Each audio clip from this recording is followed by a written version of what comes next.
پاکستان میں دو طرح کے سسٹم کام کرتے ہیں. یار یہ نہیں کھانا, یہ بہت اسپائسی ہوتا ہے. ایک سسٹم نمبر 1 ہے اور ایک آپ کا کہہ دیں کہ سسٹم نمبر 2 ہے. اور یہ دونوں سسٹم جو ہیں یہ ایک دوسرے کے ساتھ کام کرتے ہیں. یہ سسٹم جو ہے اس میں تھوڑے سے غیرت مند, عزت دار, اچھے خاندانی اور خالص خون رکھنے والے لوگ ہوتے ہیں جو کمپرومائز نہیں کرتے اپنی عزت کے اوپر. اور ایک یہ والا سسٹم ہے.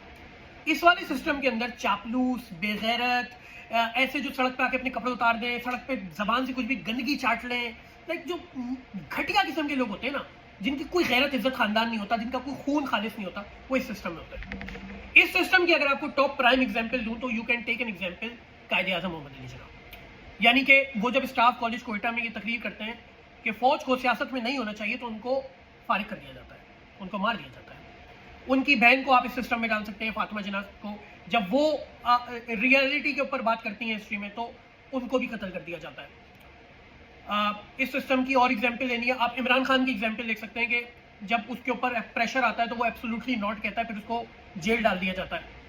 آپ اس سسٹم میں الطاف حسین کی ایگزامپل لے سکتے ہیں, who was the first one in Pakistan جنہوں نے اس آرمی کو ایکسپوز کیا تھا, ساری چیزیں سامنے لے کر آئے تھے اور آج ان پہ پابندی ہے. اچھا, سسٹم نمبر 2 جو ہے نا وہ کہتا ہے ہم بغیرت ہیں, ہمیں کچھ نہیں ہے, ہمیں صرف اور صرف اپرچونٹی چاہیے, ہمیں مال چاہیے, ہمیں عہدے چاہیے, ہم کچھ بھی کریں گے. یعنی اس سسٹم سے جب عمران خان کو جیل کیا گیا تو عمران خان کی ساری جو قیادت تھی, لیڈرشپ تھی, وہ کمپرومائز ہو گئی اور وہ اس سسٹم کا حصہ بن گئی. الطاف حسین کو جب پابندی لگائی گئی تو اس کی جو اس وقت کی ساری جماعت تھی, فاروق ستار, مصطفیٰ کمال, یہ سارے آج فارم 47 کے منسٹر, وہ اس سسٹم میں آ گئے. ان کی کوئی غیرت نہیں تھی, وہ اس سسٹم میں. اس سسٹم کو جو ہیڈ کرتا ہے نا وہ کرتی ہے پاکستان کی فوج اور ISI, انفارچونیٹلی. تو سب سے پہلے تو اپنے دماغ سے نکال دیں گے سپاہی جو ہوتا ہے وہ بہت بہتر ہوتا ہے, بارڈر کی حفاظت کرتا ہے. بھائی وہ ہوتے ہیں, میں جرنیلوں کی بات کر رہا ہوں, میں ان جرنیل اور کرنیلز کی بات کر رہا ہوں جن کی بیویاں بدماشی کر کے گھومتی ہیں اور وہ اسٹوڈنٹس پہ آگے فائر کر دیتے ہیں, ان کا کوئی کچھ نہیں اکھاڑ سکتا. اس سسٹم کے اندر آپ کو پیپلز پارٹی بھی دکھے گی.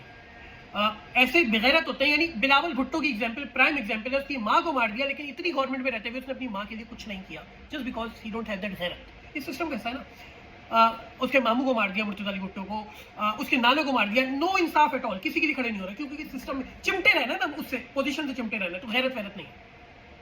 نون لیگ کو دیکھ لیں, یعنی دنیا کو پتا ہے فارم 47 کی تم گورنمنٹ اور تم گورنمنٹ میں بیٹھے ہو, تمہاری کوئی عزت غیرت ہی نہیں ہے. تو ہمیں نا بحیثیت انسان, اللہ تعالیٰ کا مخلوق, اشرف المخلوقات خود کو سمجھنے کے لیے ہمیں یہ فیصلہ کرنا ہوتا ہے پیدا ہونے کے بعد کہ ہم اس سسٹم کا حصہ بنیں گے, اس سسٹم کا حصہ بنیں گے. اس سسٹم کا حصہ بننا تو تھوڑا مشکل ہے.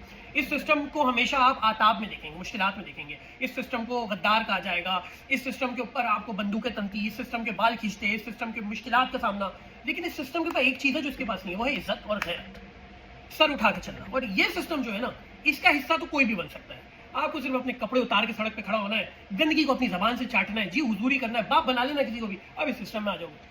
سو being a youth, especially to millennials and Gen Zs, you will have 2 opportunities in life. Which system to choose from? Please choose this system. کیونکہ یہ دکھنے میں کمزور ضرور ہے لیکن اپنے مائنڈ سیٹ اور آئیڈیالوجی کے اندر جتنا یہ مضبوط اور فرم سسٹم ہے نا, اس سسٹم میں وہ بات نہیں ہے. Thank you.